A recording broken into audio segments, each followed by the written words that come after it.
there's a lot of shots in curling where the difference between the perfect shot and the worst outcome ever is a half an inch.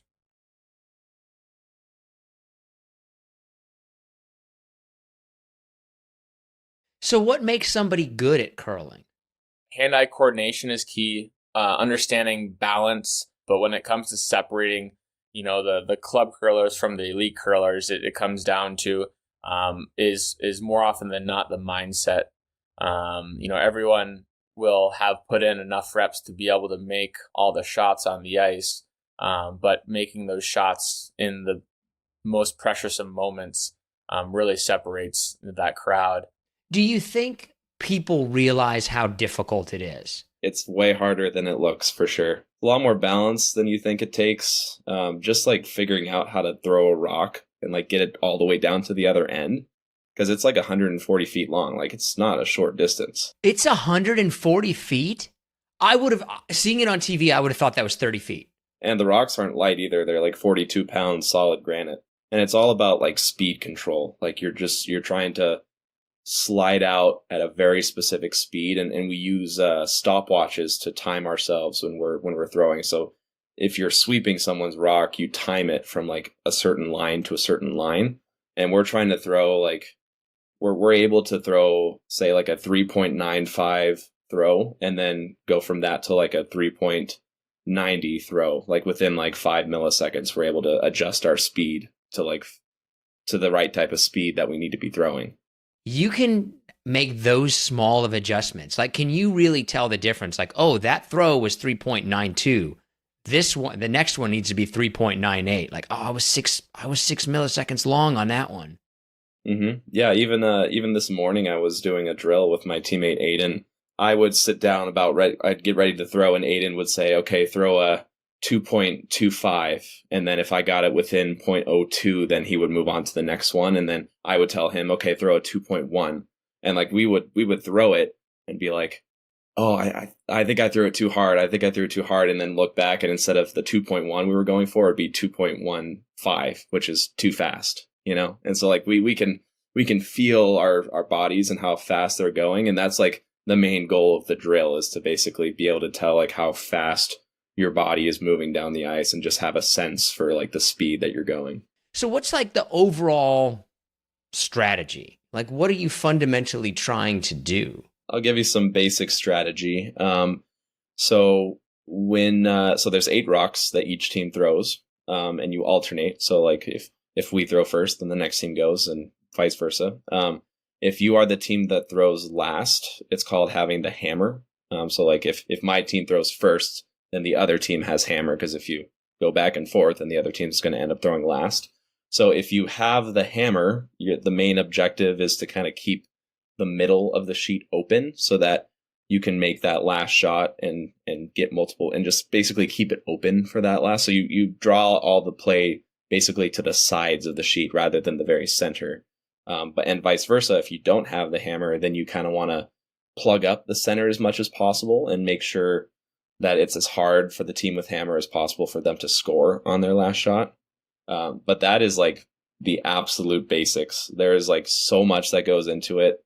Even the strategy is evolving. Like, you're seeing new rules coming out that change up the strategy. So it's changing on a yearly basis, but people call it chess on ice for a good reason. Like, no two ends are almost ever exactly the same. And an end is when all rocks have been thrown to one end of the sheet. So it's kind of like an inning in baseball.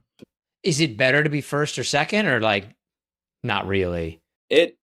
I wouldn't say it would beat skill, but it can lose you games for sure. I've come across a lot of teams over my career that they're great shooters, great at sweeping, great at everything, but then they call the wrong shot, and even if they make it, we're still able to win, and we have a better shot to play. So I would say it definitely can lose you a game, but the skill is definitely the most important part.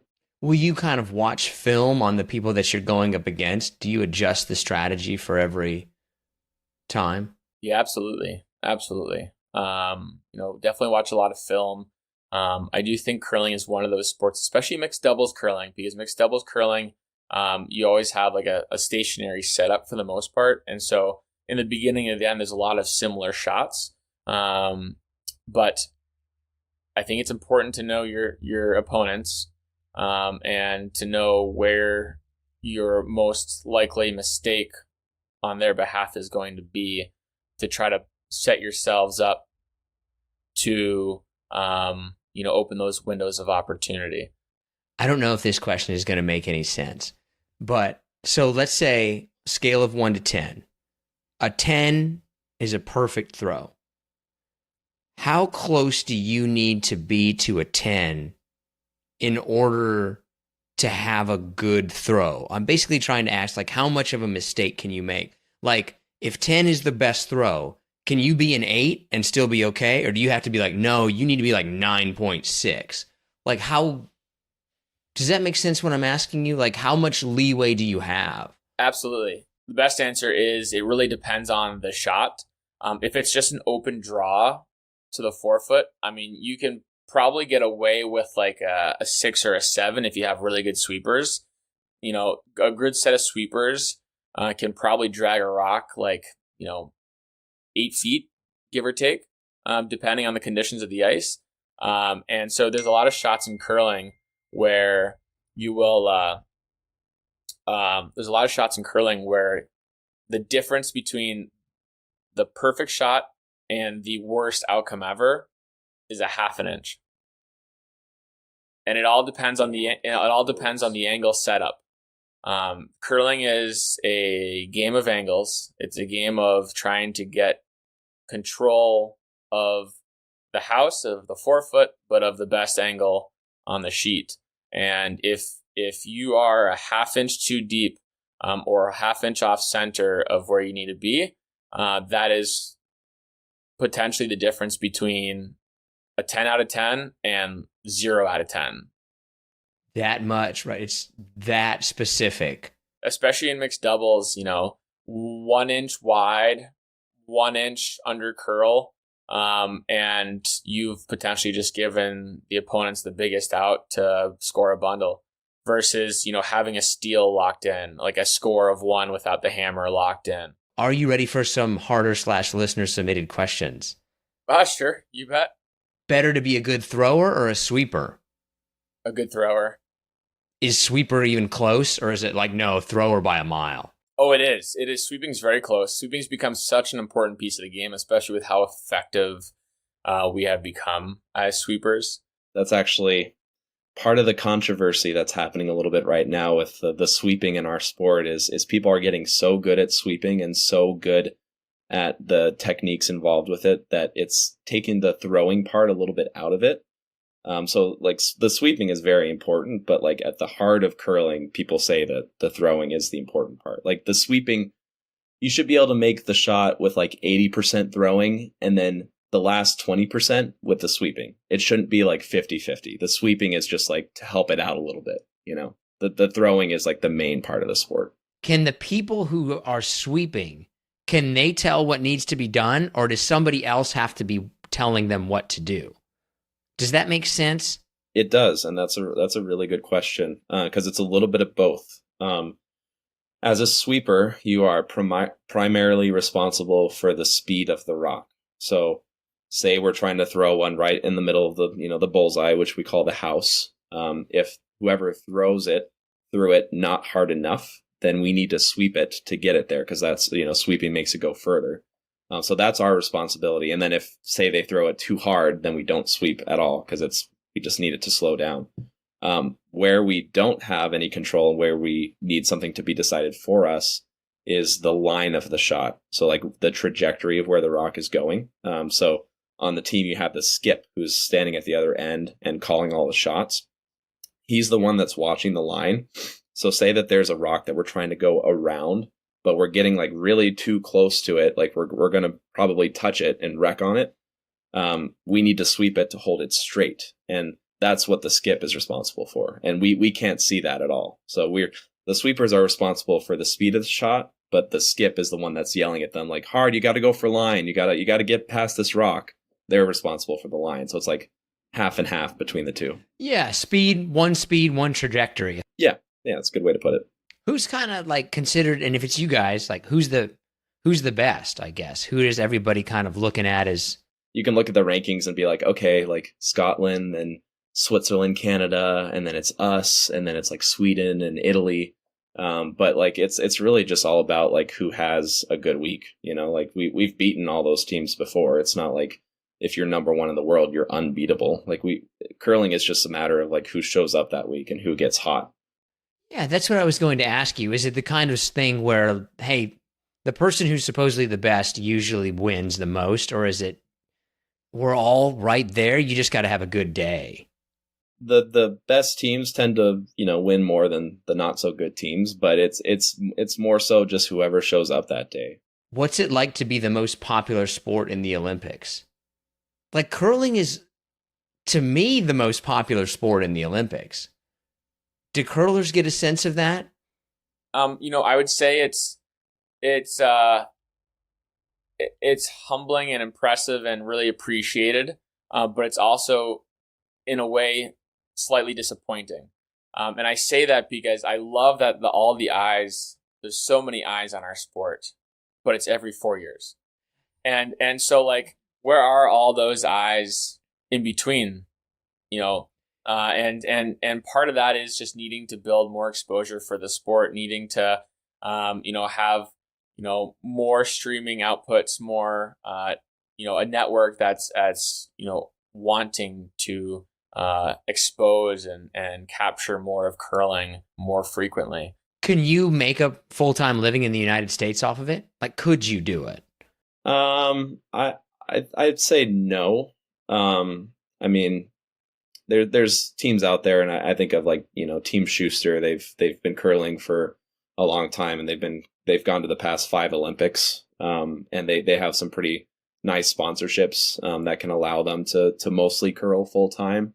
But that's just like one team, you know. Like I don't want to say that like one team equals the rest of the teams in the country. So we're not at that point yet, but we're getting there. We're taking the right steps. Last time you fell. I have actually more than you'd think close calls of like being able to also catch myself sort of like partial mid-fall. But my last like big spill, I also published online, and I was like taking my warm-up slide down sheet 8 of the Duluth Curling Club and was sort of getting up out of the slide, and my gripper foot was a bit greasy and it just sort of slipped out from under me. And I was, you know, horizontal in the air, and everything just came smacking down onto the ice. And you see me sort of like getting up, looking left, because there was other curlers, you know, in the club, like able to just hear the pound on the ice. So a couple events ago, not too long ago, we went to an event in Saskatoon, Saskatchewan. There's this Grand Slam circuit, kind of similar to like the PGA Tour for curling. And there was a Grand Slam event, and we were playing a game, and I was sweeping a rock and trying to make it curl, and my feet got caught underneath me, and I tripped forward. And if you hit the rock while you're sweeping, it's called burning the rock. Thankfully I didn't burn it. I was able to kind of like move my arms around the rock so I didn't touch it. But funny enough, every slam event, they have what's called the whiff of the week, where they just compile these different, like, it's either like a really bad shot, somebody falls, somebody just does something kind of dumb. So I made the whiff of the week along with 2 other clips, and they did like fan voting for it, and it hasn't been released yet who's won it. I think actually very soon they're going to release. But if I win it, I get $1,000. So it's like I get money for being stupid, which would be kind of cool. That seems worth it, honestly. Like I would be going for whiff of the week oh, he fell again. Why does he always fall whenever we have this? Yeah, weird. Why does he keep doing that? Where do you think the sport is going? Where do you think it's headed? I think it's heading in the right direction. There's been some exciting stuff happening recently. I mentioned briefly the professional curling league that's being worked on. It's the same people that run that slam event, that tour for curling. They're the same ones that started what's called the Rock League, which is premiering this April. But their goal is basically to create more full-time curlers. So they're gonna you're gonna be part of this league. You're gonna get a salary for being in this league, and then maybe you don't have to work a 9-to-5 job anymore like we do. So it's cool. It's a hard task. We need to get some bigger sponsors, to make that work.